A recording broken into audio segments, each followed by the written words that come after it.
सावधान, दोनों हाथ जुड़े हुए, आंखें कोमलता से बंद। गहरा लंबा श्वास लें, गहरा लंबा श्वास छोड़ें।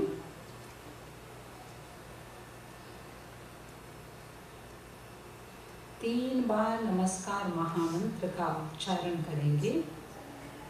ओम ह्रीं नमो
आराध्य देव भगवान महावीर चरणों में वंदन, परम श्रद्धेय आचार्य प्रवरना चरणों में वंदन, आदरणीय असेंबली जी, उपस्थित भाई और बहनों, एक भजन ની સાથે આજનો કાર્યક્રમ શરૂ કરીશ। આ ઘર નથી તમારું, આ ઘર નથી તમારું, મહેમાન છો જગતના, મહેમાન છો જગતના। સાચું છે કે નહીં? સાચું છે। આ ઘર નથી તમારું, આ ઘર નથી તમારું। એમ લાગે છે કે બધા એમ વિચારે છે કે આ ઘર તો મારું જ છે, એટલે બધાની અવાજ થોડી ધીમી છે। આ ઘર નથી તમારું, આ ઘર નથી તમારું, મહેમાન છો જગતના, મહેમાન છો જગતના। કોઈ નથી તમારું, કોઈ નથી તમારું। જાગૃત બનો જીવનમાં, જાગૃત બનો જીવનમાં। આ ઘર નથી તમારું, આ ઘર નથી તમારું। માટી ચૂના પથ્થરના, માટી ચૂના પથ્થરના, બંગલા તમે બંધાવ્યા, બંગલા તમે બંધાવ્યા। નથી પ્રેમ તારા ઘરમાં, નથી પ્રેમ તારા ઘરમાં, બંગલા શો કામ આવ્યા, બંગલા શો કામ આવ્યા।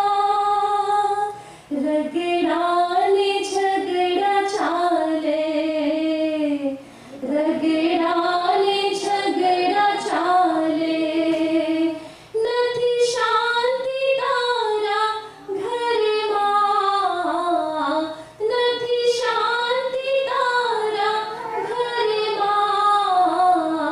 આ ઘર નથી તમારું, આ ઘર નથી તમારું, મહેમાન છો જગતના, મહેમાન છો જગતના। આ ઘર નથી તમારું। આ ઘર તો મારું નથી, પણ આ ઘરમાં આપણને રહેવું તો પડશે। આ સંસારમાં આપણે આવ્યા છીએ તો આપણને સંસારમાં રહેવું પણ પડશે, પણ આપણે સંસારમાં કેવી રીતે રહીએ આગળ કહ્યું છે। અહિંસાનો પાઠ શીખો, અહિંસાનો પાઠ શીખો, અવગુણ પોતાના જોવો, અવગુણ પોતાના જોવો। કરુણાના ભાવ લાવી, કરુણાના ભાવ લાવી,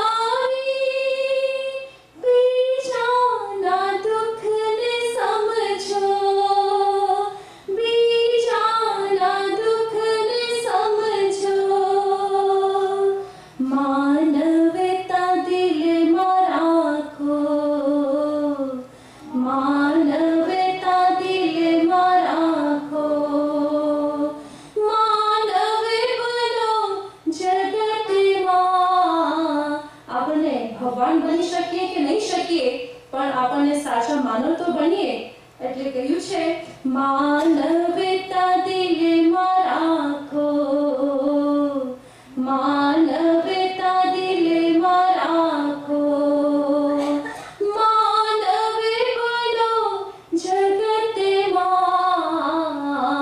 માનવે બનો જગતમાં આ ઘર નથી તમારું આ ઘર નથી તમારું મહેમાન છો જગતના મહેમાન છો જગતના આ ઘર નથી તમારું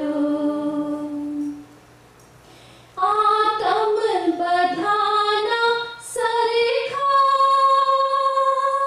આતમ બધાના સરખા સમ્માને સૌનું રાખો સમ્માને સૌનું રાખો મોટાને માને આપો મોટાને માને આપો આત્માનું ધ્યાન રાખો આત્માનું ધ્યાન રાખો કરજો ધર્મના કામો કરજો ધર્મના કામો અમર બની જવાનો અમર બની જવાનો આ ઘર નથી તમારું બધા કોઈ જોશની સાથે આ ઘર નથી તમારું આ ઘર નથી તમારું મહેમાન છો જગતના મહેમાન છો જગતના કોઈ નથી તમારું કોઈ નથી તમારું જાગૃતિ બનો જીવનમાં જાગૃતિ બનો જીવનમાં મહેમાન છો જગતના મહેમાન છો જગતના ઓમ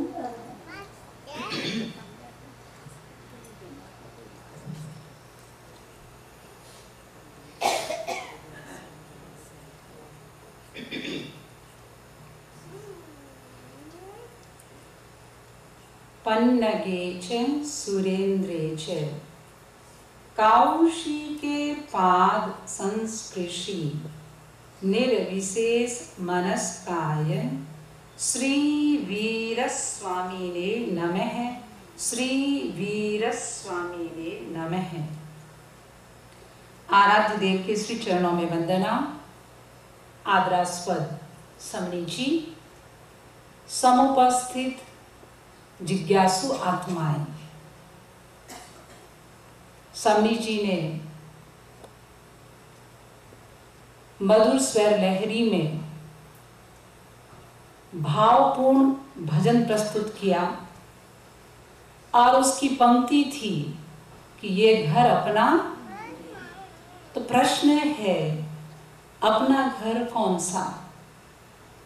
जब ये अपना नहीं है जिसको हम अपना मान रहे हैं या नहीं मान रहे हैं, बट समणी जी ने बताया उस गीत में कि ये घर अपना नहीं है, हम तो मेहमान बन के आए हैं, तो फिर हमारा अपना घर कौन सा?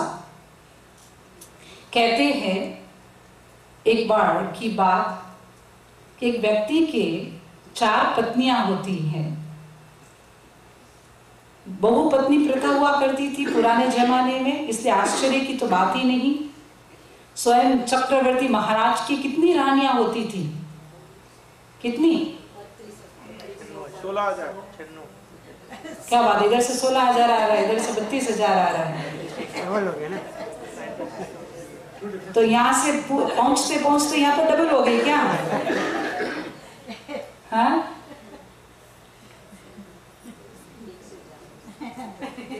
एक से ज्यादा। कितना सरल आंसर कि जहां कॉम्प्लिकेटेड सिचुएशन हो वहां कह दो एटलीस्ट वन से ज्यादा है, मोर है, राइट?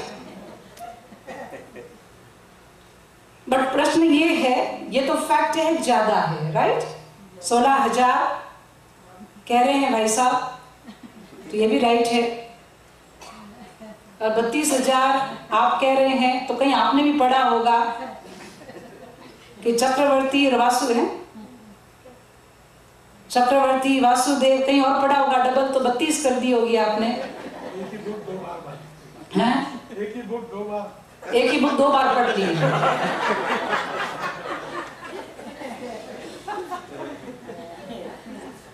चक्रवर्ती के 32,000 रानियां होती हैं, वही राइट है। वासुदेव के 16,000 रानियां होती है, उस दृष्टि से भाई लोग भी सही है। अपेक्षा बदल गई, जहां चक्रवर्ती कहेंगे तो वहां एक राइट हो जाएगा, एक रॉन्ग हो जाएगा, लेकिन अपेक्षा बदल दो तो दोनों सही हो जाएंगे। बट बात यह है कि बहु पत्नी प्रथा हुआ करती थी। मैं जो दृष्टांत कथानक आपको जो कह रही हूं, थोड़ा सा ध्यान से सुनना और चिंतन करना कि हमारे कितनी रानियां हैं। नरेश भाई मेरे को सामने देख रहे हैं कि हम तो पतिव्रता है, पत्नीव्रता है, और समी जी कह रहे हैं कि हमारे कितनी रानियां हैं। मैं एक भाई का दृष्टांत के सहारे हम सब की बात बताऊंगी कि उस भाई के 4 पत्नियां थी, और चौथी पत्नी, सबसे छोटी चौथी पत्नी, उससे बड़ा प्रेम करता था, प्यार करता था। जहां भी जाता अकेला नहीं जाता, उसको साथ साथ ले जाता था। खाने के लिए हमेशा 32 पकवान की उसकी चिंता करता था, खाया नहीं खाया, ठीक से न्यूट्रिशन लिया या नहीं लिया, न कहीं बीमार हो जाएगी। होता है नहीं होता? ध्यान रखते हैं ना? घर पे मैडम जब बराबर नहीं लेती है डाइट, तो ध्यान रखते हो नहीं रखते हो? ललित भाई कितने जोर से हंस रहे हैं, नीरू बहन यही है। तो ठीक से खाया या नहीं खाया ध्यान रखते हैं। तो वो चौथी पत्नी को हमेशा साथ में रखता, जहां भी जाता, चाहे वो पार्टी में जाता, चाहे कहीं और भी जाता, कहीं भी एक पलक भी अलग नहीं करता। अच्छा खाना खिलाता, अच्छे आभूषण पहनाता, अच्छे ड्रेस खरीदता, और उसको बड़ा एकदम अप टू डेट रखता। तीसरे नंबर की जो पत्नी थी, उससे भी वह प्यार करता, लेकिन जहां सम्मान की बात आती, जहां प्रतिष्ठा की बात आती, वहां उसको साथ रखना। दूसरी नंबर की जो पत्नी थी, उससे भी अच्छा संबंध रखता, लेकिन जब विचार विमर्श का काम पड़ता, जब घर का कुछ मामला होता इधर उधर, जब निर्णय लेता, लेकिन तो भी मैडम को भी पूछना पड़ेगा, नहीं तो घर से बाहर निकाल देंगे। हम कभी कभी पूछते हैं कि क्या बात है, प्रवचन में आए नहीं, आते नहीं, और कभी प्रोग्राम में आओगे? हाँ समनी जी, गिव मी 1 मिनट। सीधा फोन टक टक करेगा, हेलो सैटरडे को कोई प्रोग्राम तो नहीं? अब वो भी किसको पूछना कि कोई प्रोग्राम फिक्स है या नहीं, वो भी मेक श्योर मैडम से, नहीं तो खाना बराबर नहीं मिलेगा, वो डर है फिर। तो विचार विमर्श करने के लिए दूसरी नंबर पत्नी से वो हमेशा अपने साथ में काम में रहता। लेकिन एक जो पहली पत्नी, पता नहीं उसे क्या था, उससे कभी बात कम करता भी नहीं, और करता भी तो बहुत कम। वार त्योहार, कभी वीकेंड में हो गया तो मिलने चले गए, याद आ गई, या कभी कोई और त्योहार, होली दीपावली, तब याद आ गई, तब उसकी याद आती, अदरवाइज उसको हमेशा नेग्लेक्ट करता। एक समय ऐसा आया कि समय, टाइम चेंज होता है, समय हमेशा समान नहीं रहता, और शरीर है, चलते चलते कभी कुछ भी हो सकता है, बीमार हो गया। और बीमारी भी ऐसी असाध्य बीमारी कि वो ठीक नहीं हो सकती, कैंसर जैसी बीमारी मान लो। तो वो उसको घबराया। जब डॉक्टर ने कहा ऐसी बीमारी जिसका कोई इलाज नहीं, और डॉक्टर ने उत्तर दे दिया, तो घबराया। और घबरा करके जब घर पे आ रहा था, सोचा देखो अब तो थोड़े दिन के मेहमान हैं। स्वामी जी ने तो मेहमान बता दिया सबको, मैं उस व्यक्ति की बात कर रही हूँ। उस व्यक्ति ने कहा थोड़े दिन के मेहमान है, बट अकेले जाने में तो मन नहीं लगेगा, डर भी लगता है। क्यों नहीं, 4 पत्नियां हैं, एक तो कोई साथ चलेगी, साथ देगी। वो सीधा कौन सी पत्नी के पास गया? 4th one. देखो लोग सब भाई लोग अलर्ट है एकदम। जो 4थे नंबर की जो पत्नी थी उसके पास गया और कहा देख ऐसी ऐसी बात है और तुम तो साथ दोगी, क्यों अकेला तो मैं कहाँ जाऊंगा। उसने कहा नहीं, ऐसे कामों में मैं साथ नहीं देती हूँ। वो मुकर गई, मना कर दिया उसने। उसको आश्चर्य हुआ, अरे तेरा इतना ध्यान रखा, जहां कहीं भी जाता सबसे पहले तेरे को मैं ले जाता, और तुम ही मना कर रही हो। बेचारा उदास हो गया। जब तीसरी पत्नी के पास गया तो उसने भी कहा नहीं। दूसरी पत्नी के पास गया, वही आंसर मिला उसको। अब कौन बची? पहली पत्नी बची। अब वो सोच रहा है और सोचने के लिए मजबूर भी है कि मैं उस पत्नी के पास जिसको मैंने नेग्लेक्ट किया, कभी सम्मान इतना नहीं दिया, कभी इसको याद नहीं किया, वार त्योहार कभी याद कर लिया वो अलग बात है, उसके पास किस मुंह से जाऊं। फिर भी हिम्मत जुटाई और उसने कहा अकेले तो कैसे, जब एक चांस ले लो, उसको भी पूछ लो। डरता डरता उसके पास आया, मुंह लटकाया हुआ था, तो समझ गई। उसने कहा पतिदेव आप इस गहरे चिंतन में क्यों डूबे हुए हो? जो भी आज्ञा है आपकी वो फरमाइए, मैं आपकी आज्ञा का 100% पालन करूंगी। उसको थोड़ा दुख भी हुआ और उसने आखिर में अपना प्रस्ताव रखा, प्रपोजल रखा कि ये बात है और मैं अकेला जाना नहीं चाहता, क्या तुम साथ दोगी? उसने तपाक से कहा कि इसमें पूछने की क्या बात है, मैंने आपका साथ दिया, दे रही हूं और दूंगी। छाया की तरह, जैसे आप जहां जहां जाते हैं छाया आपके साथ साथ रहती है, ठीक वैसे ही छाया की तरह मैं हमेशा आपके साथ रहूंगी। चाहे आप मन से चाहो या न चाहो, चाहे आप मुझे याद करो या न करो, लेकिन मैं तो हमेशा 24 घड़ी 24 प्रहर हमेशा मैं तो आपके साथ ही रहती हूँ। उसको बड़ा आश्चर्य हुआ। आप भी समझ गए होंगे आखिर वो ऐसी पत्नी कौन, ऐसी पतिव्रता कौन थी? शरीर। कौन बोला शरीर? अरे परिमल भाई, अच्छा हुआ कि यहाँ वो नहीं है, प्रतिमा है। हाँ, पहली पत्नी आत्मा। आत्म तत्व जो है, हमारे सबके 4 पत्नियां हैं। आत्मा हमेशा हमारे साथ रहती है, चाहे आप बोलो या न बोलो, चाहे उसको बुलाओ या न बुलाओ। उसके एग्जिस्टेंस के बिना तो तीसरी पत्नी, दूसरी पत्नी, चौथी पत्नी का कोई एग्जिस्टेंस ही नहीं है। चौथी नंबर की जो पत्नी सबसे ज्यादा आपको प्यारी है वह है शरीर, जो हमेशा साथ रहता है, जहां भी जाते हो साथ में रखते हैं। सबसे ज्यादा टेक केयर किसकी करते हो? शरीर की करते हैं। सबसे ज्यादा समय भी किसमें लगाते हैं? दौड़ते भी क्यों? इसके लिए तो पेट पापी है, कहने में तो ये कहते हैं, कभी कभी कहते हैं तो बोले स्वामी जी क्या करें, पेट पापी है, दौड़ना पड़ता है। अब पेट पापी तो कितना है, कितना समय उसको लगाते हैं पता नहीं, बट दौड़ते जरूर हो। तो सबसे ज्यादा जो अप टू डेट रखते हैं, चाहे कैसे भी हो, दर्पण के सामने खड़े रहते हैं कि शरीर कैसा दिख रहा है, ठीक दिख रहा है या नहीं दिख रहा है, इस शरीर के भीतर चाहे वो मानवता है या नहीं, प्रेम है या नहीं, वो सद्गुण है या नहीं, लेकिन बाहर से सुंदर दिखने चाहिए। तो पहली पत्नी है, इसका तो बहुत ध्यान रखते हैं। चौथी नंबर की पत्नी।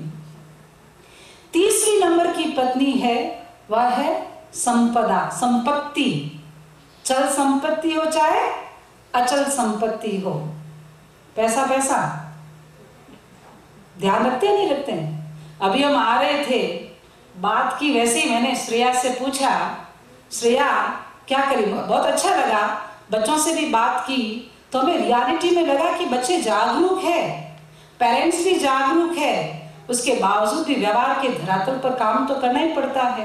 तो एक एग्जाम्पल हम कितना दौड़ते हैं। अब मैंने ऐसे ही पूछा व्यवहार में कि भाई क्या किया, बोले समी जी रात को बहुत लेट सोई। अब रात को लेट सोई कितने बजे, 4 बजे। 4 बजे हमने सोचा, योगी लोग कहते हैं ना रात को ध्यान करते हैं 2 बजे से लेकर के 4 बजे तक, ब्रह्म मुहूर्त में तीसरा नेत्र खुल जाता है। हमारे अमृत का स्राव जो है भीतर में, एक अमृत का स्राव है, वो ब्रह्म मुहूर्त में जगता है।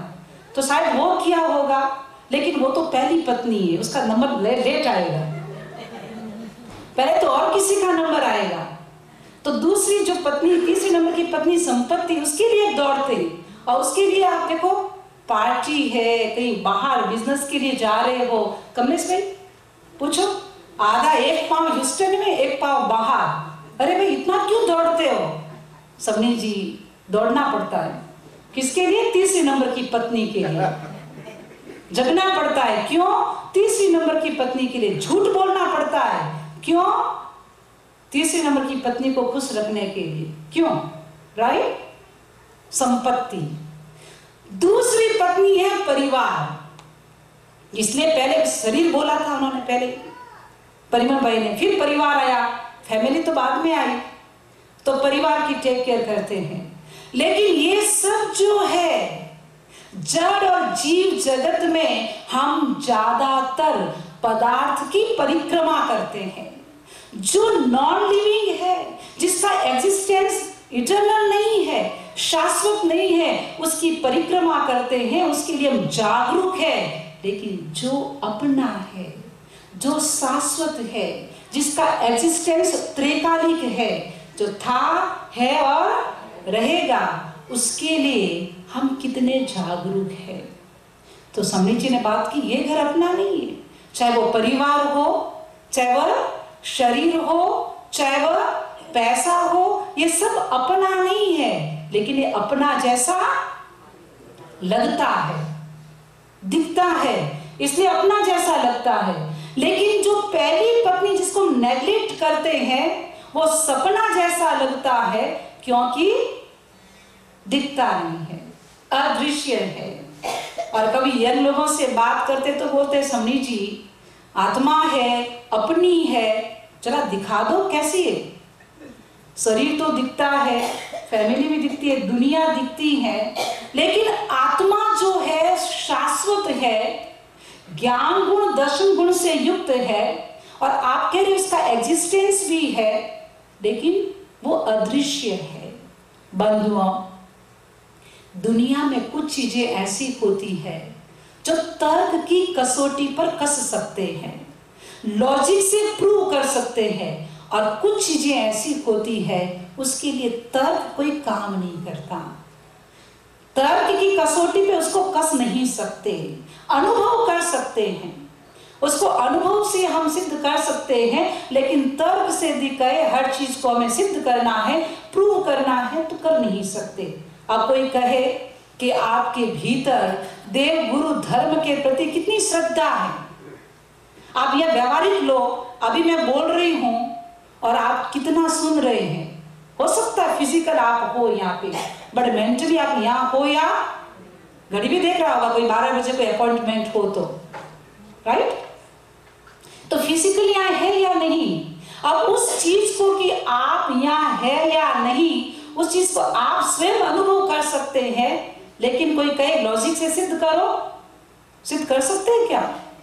लॉजिक से सिद्ध नहीं कर सकते। ठीक वैसे ही आत्म नाम का जो तत्व है, उस तत्व को हम तर्क से सिद्ध कर नहीं सकते।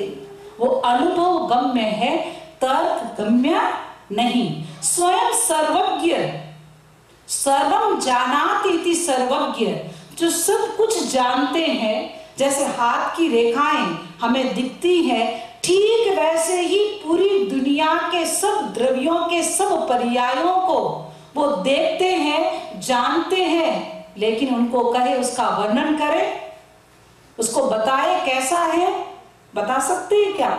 स्वयं सर्वज्ञ भी अनुभव कर सकते हैं, बट शब्दों के द्वारा उसको अभिव्यक्त नहीं कर सकते। तो आत्म नाम की तत्व जो है उसको हम अनुभव कर सकते हैं, तर्क से सिद्ध नहीं कर सकते।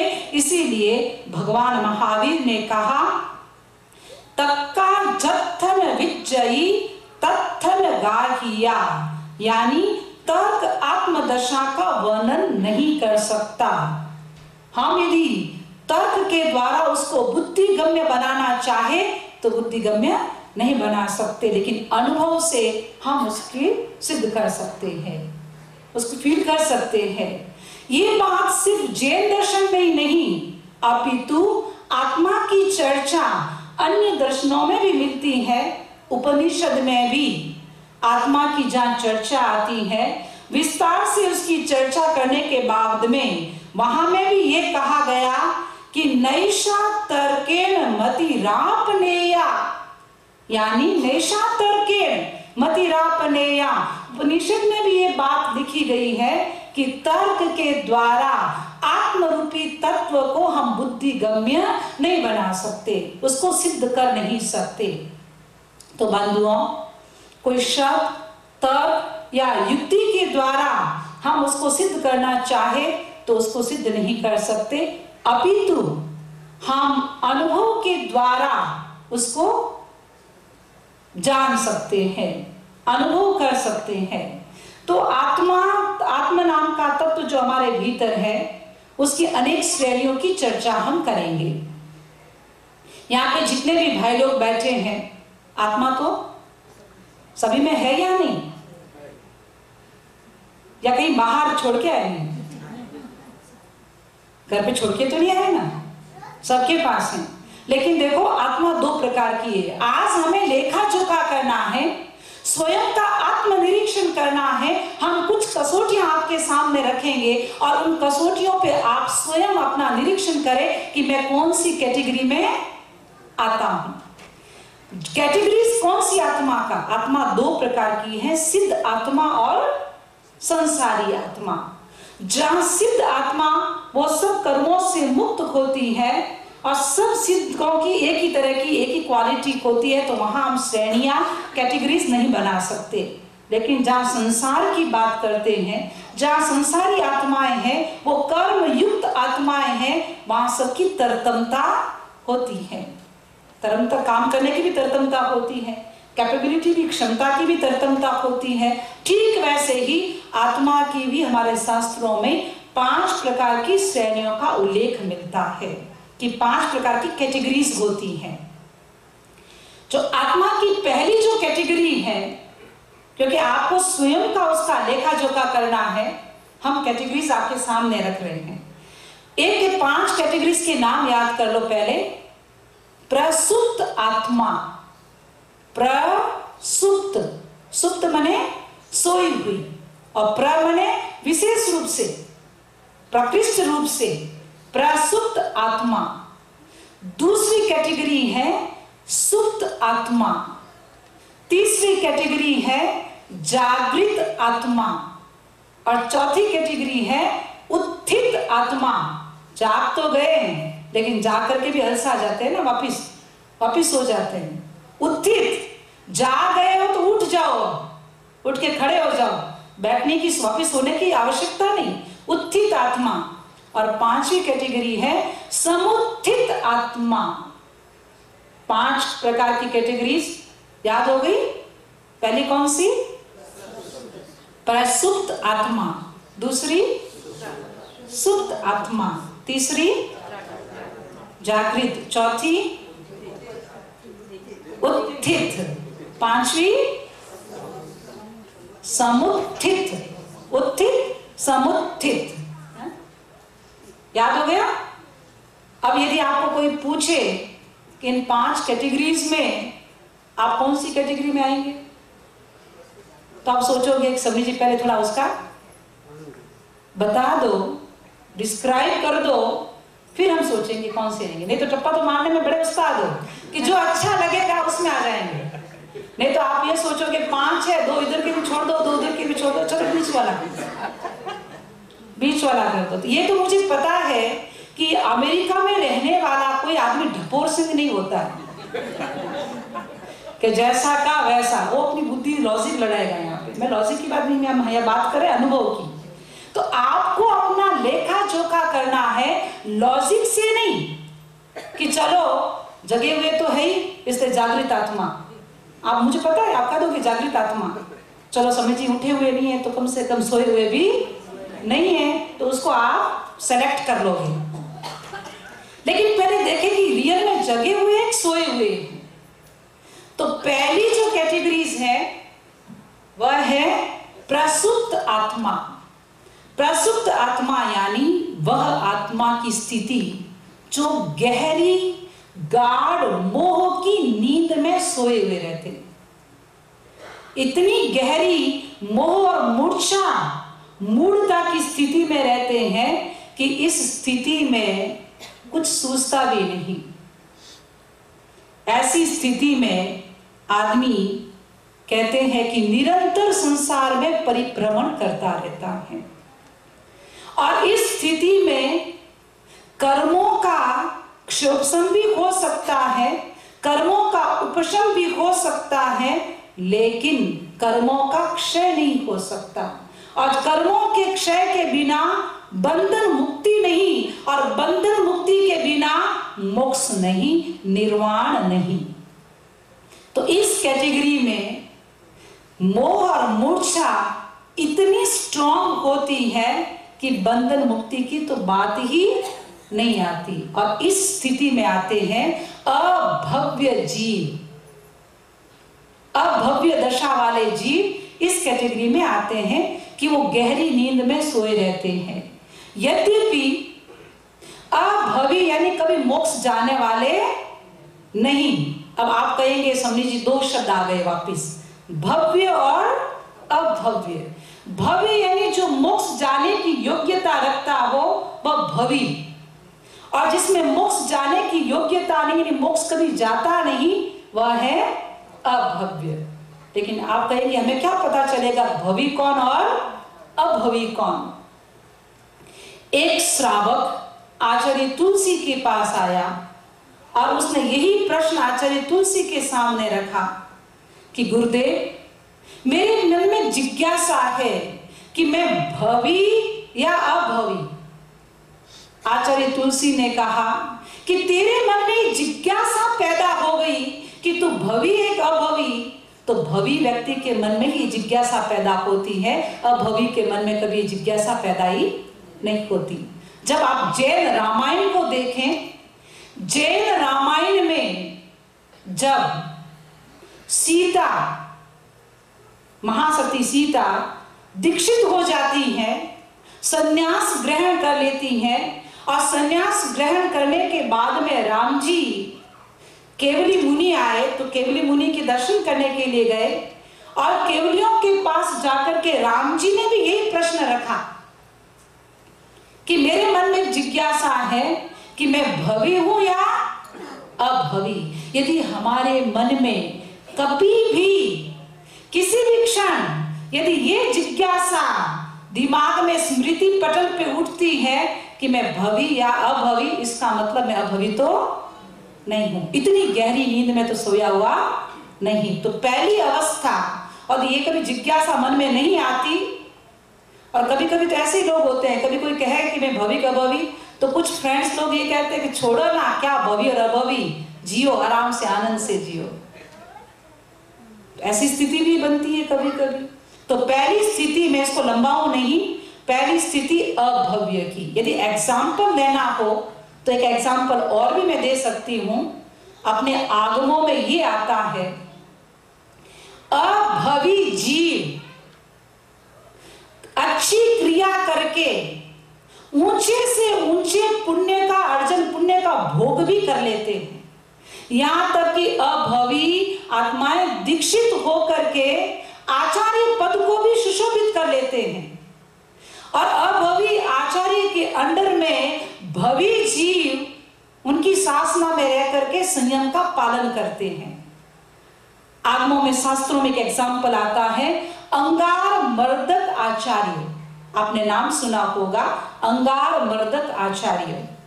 कहते हैं 100 शिष्यों के साथ विहार करते करते जब एक गांव पहुंचे, सूर्यास्त के बाद में साधु को विचरण करना नहीं, एक जगह रुकना, तो रात्रि के समय पहुंचे, लेट हो गया।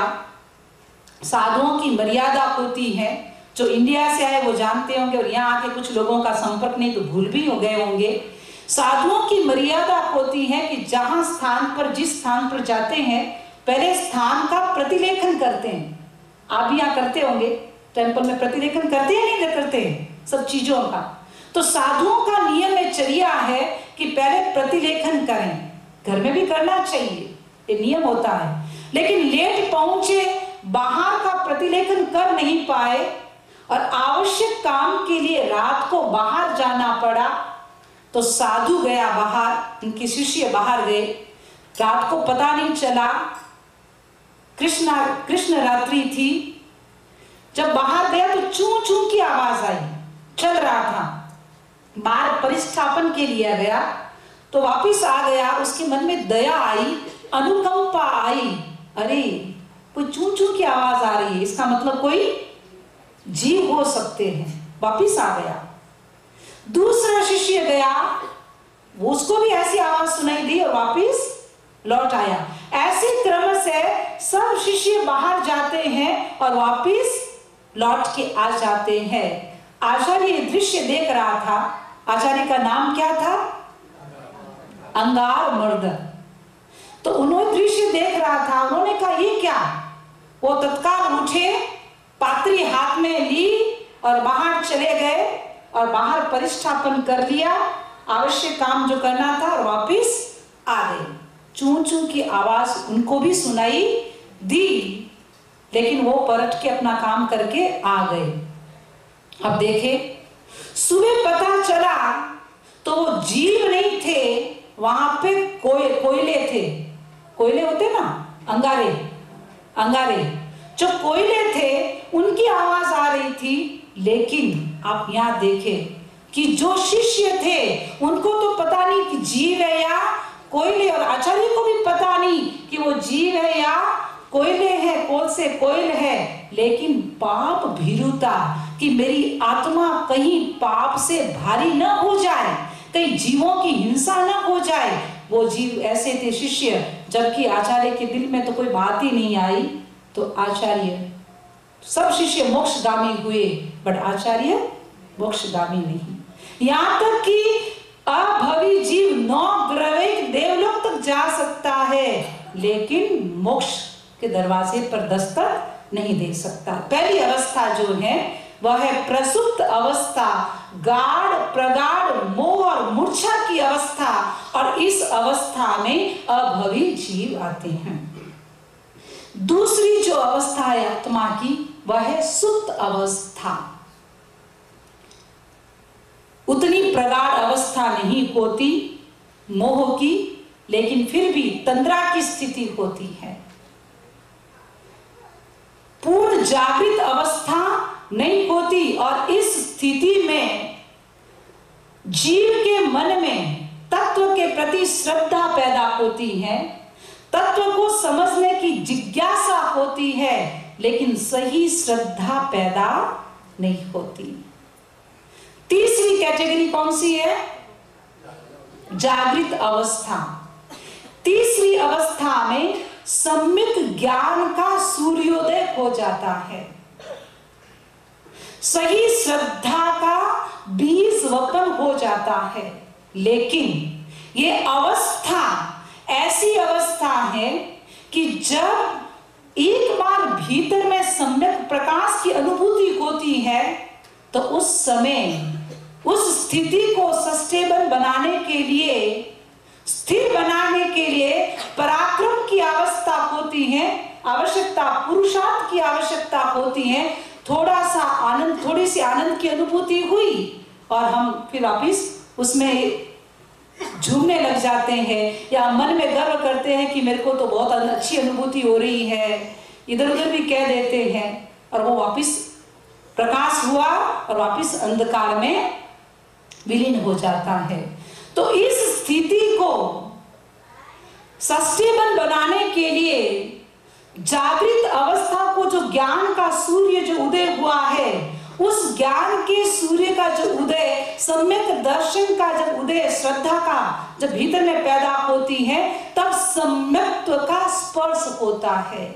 और जीव को आपने कितनी बार सुना होगा कि जीव को एक बार सम्यक्त्व का स्पर्श हो जाए तो इसका मतलब है मोक्ष की टिकट आपने रिजर्व कर ली, बुक कर ली। लेकिन बुक तो कर ली, उसको स्थायी कैसे बनाएं, उस श्रद्धा को गहरा कैसे बनाएं, उसके लिए निरंतर हमें वीतराग वाणी का अध्ययन करना होगा। हम यदि निरंतर वीतराग वाणी का अध्ययन नहीं करेंगे तो कभी भी इधर गंगा गए तो गंगादास, जमुना गए तो जमुनादास। एक बार अच्छी श्रद्धा हुई और सोचा वाह कितनी बढ़िया बात है, और कहीं बाहर गए और किसी दूसरे का इन्फ्लुएंस हुआ तो कहेंगे सब एक ही जैसे।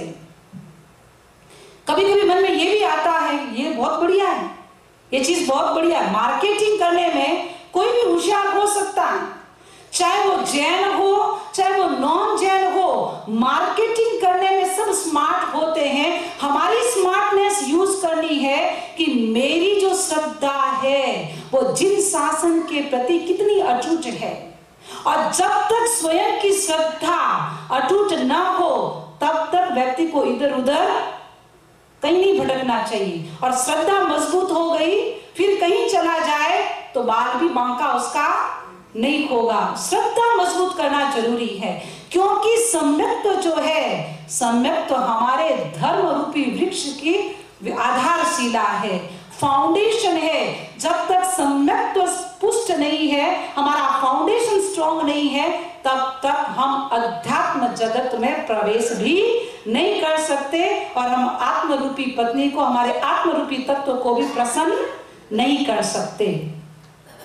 बाहर में जैसे इन दोनों आंखों की जरूरत होती है, ठीक वैसे ही अध्यात्म में सम्यक दर्शन, दृष्टि, इस असम्यक आंख की जरूरत होती है। आपने वो घटना सुनी होगी, दो भाई होते हैं, राजा भुवनपाल और राजा कीर्तिपाल। दोनों भाई भुवनपाल जो प्रज्ञा चक्षु होता है, प्रज्ञा चक्षु यानी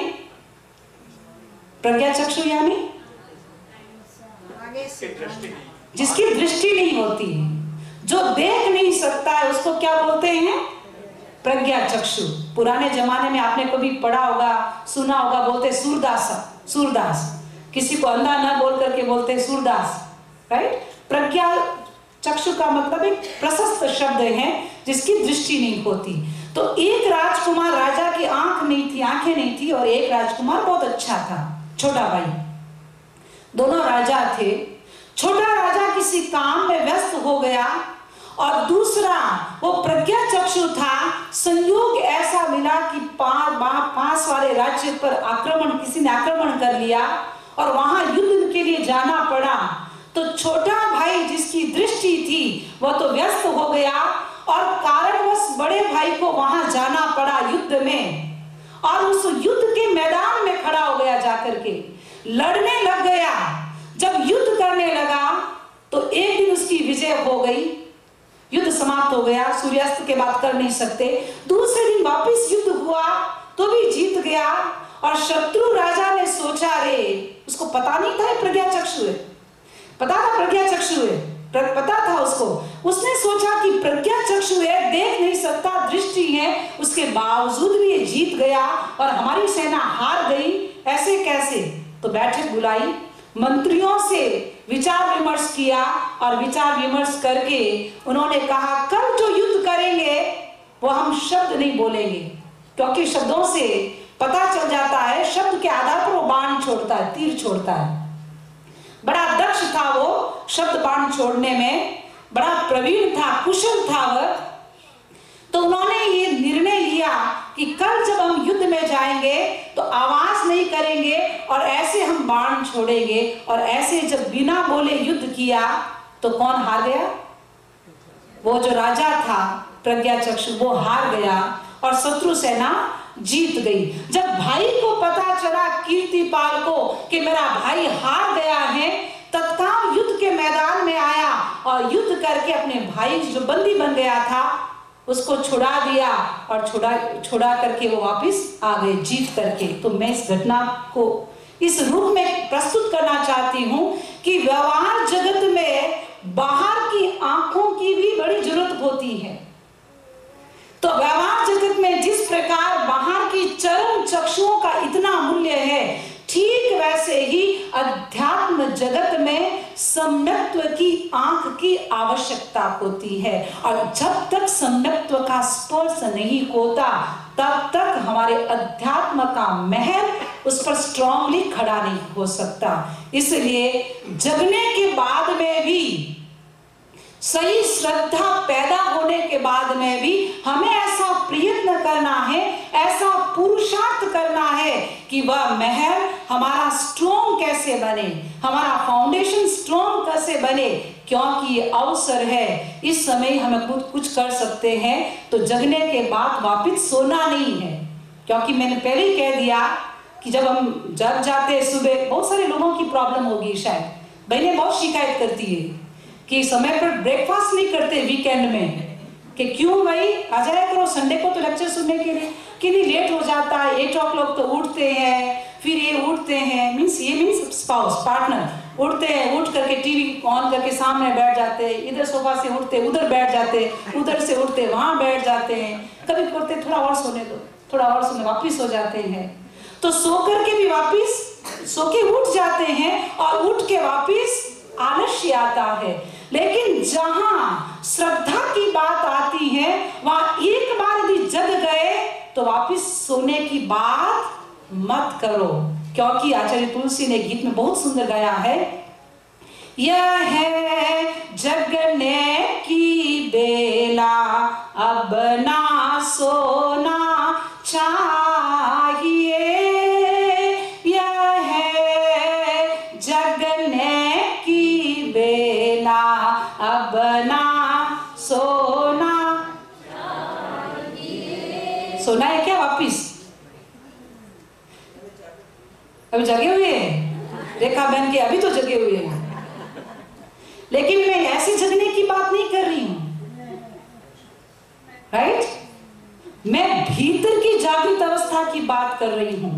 एक बार जग गए तो वापिस सो मत, क्योंकि सुनहरा अवसर है, ये मनुष्य जीवन मिला, वापिस बार बार मिलने वाला नहीं है। इसलिए ये है जगने की बेला अब ना सोना चाहिए, हृदय को धोना चाहिए कि पावन होना चाहिए, यह है जगने की बेला अब ना सोना चाहिए।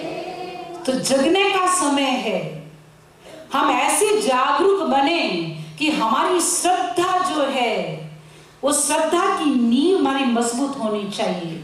क्योंकि यदि फाउंडेशन स्ट्रांग नहीं है तो कभी हवा का झोंका आएगा और धर्म रूपी महल उड़ जाएगा। लेकिन यदि फाउंडेशन स्ट्रांग है और धर्म रूपी महल मंजिल यदि सम्यक्त्व पर टिका हुआ है तो कभी भी इधर उधर नहीं हिलेगा। तो अपेक्षा है कि जाग गए तो अब सोना नहीं है, उठना है। और उठना कब? तो चौथा है उत्थित आत्मा। उत्थित आत्मा यानी जाग तो गए, सही श्रद्धा भी हो गई, आपने तत्वों को भी समझ लिया, लेकिन उस तत्व को सिर्फ समझने से काम नहीं चलेगा, उसको आत्मसात करना पड़ेगा। आत्मसात, जानना अलग बात है और जीना अलग चीज है। जानते तो आप सब हैं, सब जानते, झूठ नहीं बोलना चाहिए, जानते हैं नहीं जानते, सब जानते कि चोरी करना अच्छा नहीं, झूठ बोलना, धोखा देना किसी को अच्छा नहीं। और किसी को धोखा दे के आते तो बोलते वाह आज तो मैंने अपनी बुद्धि को ऐसा घुमाया, हमेशा याद करेगा वो। तो जानना और जीना ये दो चीजें अलग अलग है। जानना, जानते तो सब है, लेकिन जब तक उसका आचरण नहीं करेंगे, जीवन में उसको इम्प्लीमेंटेशन इम्प्लाई नहीं करेंगे, तब तक तो सिर्फ हमने जाना। तो सही श्रद्धा, जाग गए तीसरी अवस्थिति में, चौथी स्थिति है उत्थित। जागे तो खड़े हो जाओ, आचरण करो, और सिर्फ श्रद्धा से काम नहीं, श्रद्धा पैदा हुई और श्रद्धा को पुष्ट करने के लिए स्वाध्याय करो, व्रतों का जीवन जियो।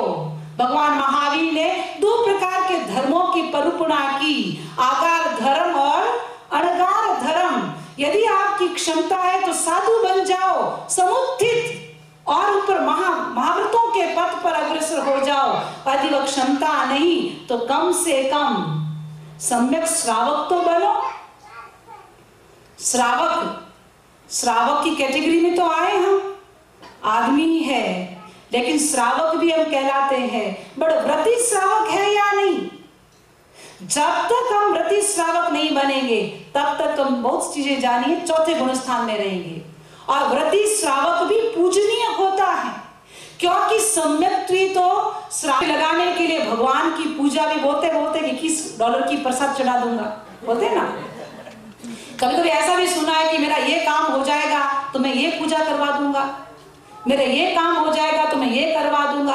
ध्यान रखना कि सिर्फ मांग करने से देवता उपस्थित नहीं होते, साथ में जब तक आप संयम की आराधना नहीं करते, जब तक व्रत का जीवन नहीं जीते, तब तक देवता भी नतमस्तक नहीं होते। देवता सम्यक भी हो सकते, आप भी सम्यक भी हो सकते हैं, लेकिन यदि हम त्यागी है, हम संयमी हैं, तो देवता से हम ऊंचे हो जाते हैं। तो पांचवी स्थिति जो है उत्थित आत्मा, उसमें सही श्रद्धा का बीज पैदा हो गया और वहां पे व्रतों के अंकुर भी फूटने लग जाते हैं, संयम के अंकुर वहां पे फूटने लगते हैं। और लास्ट स्थिति है वह है समुत्थित आत्मा, यानी इतनी भीतर में एक वैराग्य पैदा होता है और संसार से विरक्ति होकर के महापथ पर वो प्रस्तुत हो जाते हैं। सूरवीर व्यक्ति वो ऐसा काम कर सकते हैं। अपेक्षा है ठीक 12 बज रहे हैं, तो मैंने 5 आत्मा की श्रेणी आपके सामने रखी। अब आप अपना लेखा जोखा करें कि मैं कौन सी श्रेणी में आता हूं। निर्बन हंस रही है, तो सामायिक कर रही है, तो व्रत में है, अभी तो तेरे सामायिक है, राइट? सामायिक हो गई, तो सामायिक की ना आपने, तो सामायिक की मीन सावध्य योग का त्याग किया, शुभ प्रवृत्ति में है। तो सामायिक जो करता है वो तो कौन सी बहुत 5वीं श्रेणी में, 4थी श्रेणी में आ गया, ठीक है। जो सामायिक नहीं किए वो अव्रत में है, सभी अभी कर सकते थे, एक घड़ी सावध्य योग का त्याग कर सकते नहीं कर सकते थे, बट जागरूकता जरूरी। इसलिए मैंने कहा जगने की बेला है, सिर्फ जागना है।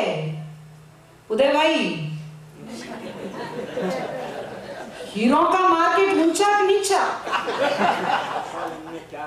हाँ, उसमें क्या रखा है? वो तो पृथ्वी काय हैं, वो पृथ्वी काय हैं, जो भी जमीन से पैदा हो पृथ्वी का है, लेकिन उसके बिना भी काम नहीं चलेगा। एक बच्चे से बात कर रहे थे तो मैंने कहा कि मनी, बेंगलोर में हम एक सब्जेक्ट दिया कि मनी इज इंपॉर्टेंट या money is first, your spirituality is first. अध्यात्म पहले आएगा या मनी पहले आएगी? हमको एक सब्जेक्ट स्पीच बोलना था, तो हम ऐसे यंगस्टर हमारे पास आए, तो उनसे हमने पूछा बताओ मनी इज फर्स्ट और स्पिरिचुअलिटी इज फर्स्ट। उन्होंने बिना सोचे तत्काल आंसर दिया, समझे जिसमें पूछने की क्या जरूरत, मनी इज फर्स्ट। मैं क्यों व्हाई? तो money is the spinal cord.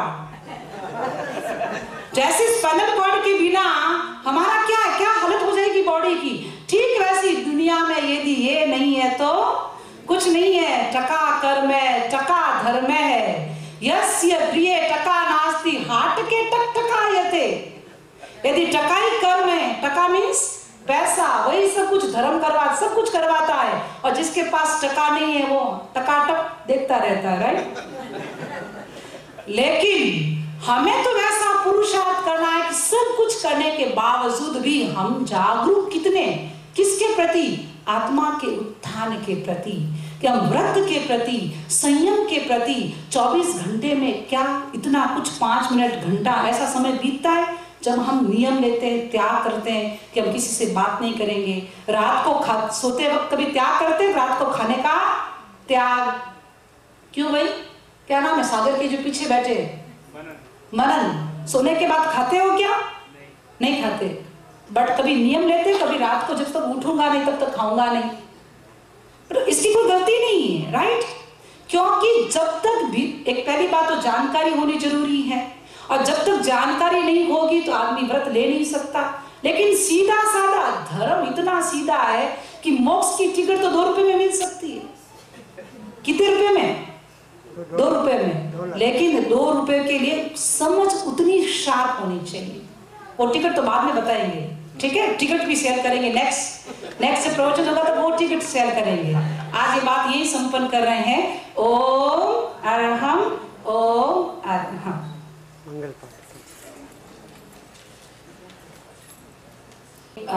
Announce ये करना चाहती हूँ कि जो जैना कन्वेंशन में जा रहे हैं तो बहुत बढ़िया, अच्छी बात है। लेकिन जो जैना कन्वेंशन में नहीं जा रहे हैं, नहीं है लॉन्ग वीकेंड में, तो संडे को चारित्र प्रज्ञा जी समणी जी, काफी लोग तो जानते हैं, पुराने लोग तो, नए लोग नहीं जानते होंगे। चारित्र प्रज्ञा समणी जी वो वाइस चांसलर है यूनिवर्सिटी के, जय विश्व भारती यूनिवर्सिटी के वाइस चांसलर की पोस्ट पर है। वो जैना कन्वेंशन में आ रहे हैं, तो हमने रिक्वेस्ट किया कि भी ह्यूस्टन को भी विजिट करते हुए जाओ। तो संडे को सुबह का स्पीच रखा हुआ है जेवीबी में। टाइमिंग है अपनी 10 to 11:30, क्योंकि आफ्टरनून की उनकी वापस फ्लाइट है इंडिया के लिए। जुलाई 7 तो जुलाई 7 मॉर्निंग का सेशन है 10 to 11:30। जो यहाँ पे जितने भी है तो थोड़ा सा अच्छा है कि कम से कम हमको पता है काफी लोग गए हुए हैं, जैना में भी जाएंगे, काफी लोग इंडिया गए हुए हैं, समर वेकेशन चल रहा है, लॉन्ग वीकेंड है, इसलिए काफी लोग बाहर भी जाएंगे घूमने के। लेकिन जो यहाँ पे है, कम से कम वो पहली पत्नी को नेगलेक्ट मत करना, ठीक है? दोनों हाथ जुड़े हुए, आंखें कोमलता से बंद, अनुभव करें पूरा दिन मंगलमय बीते। चत्तारि मंगलम, अरहंता मंगलम, सिद्धा मंगलम, साहु मंगलम, केवली पन्नतो धम्मो मंगलम। चत्तारि लोगुत्तमा, अरहंता लोगुत्तमा, सिद्धा लोगुत्तमा, साहु लोगुत्तमा, केवली पन्नतो धम्मो लोगुत्तमो। चत्तारि शरणं पवच्चामि, अरहन्ते शरणं पवच्चामि, सिद्धे शरणं पवच्चामि, साहु शरणं पवच्चामि, केवली पन्नतं धम्मं शरणं पवच्चामि। धम्मो मंगलमुख्यम, अहिंसा संयमो तवो, देवावितं नमं सन्ति, जस्स धम्मे सयामणो। चैत्ताभारहं वासं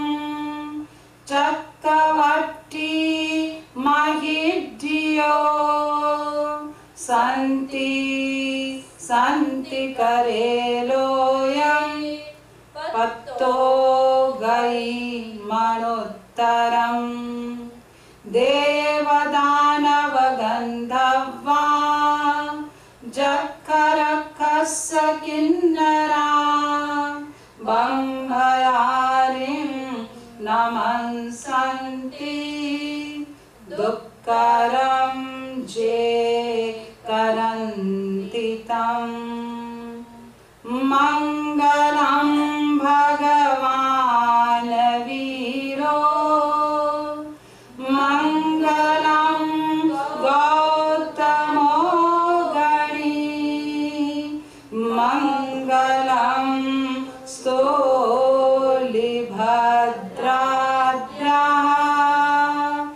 जैनधर्मोऽस्तु जैनधर्मोऽस्तु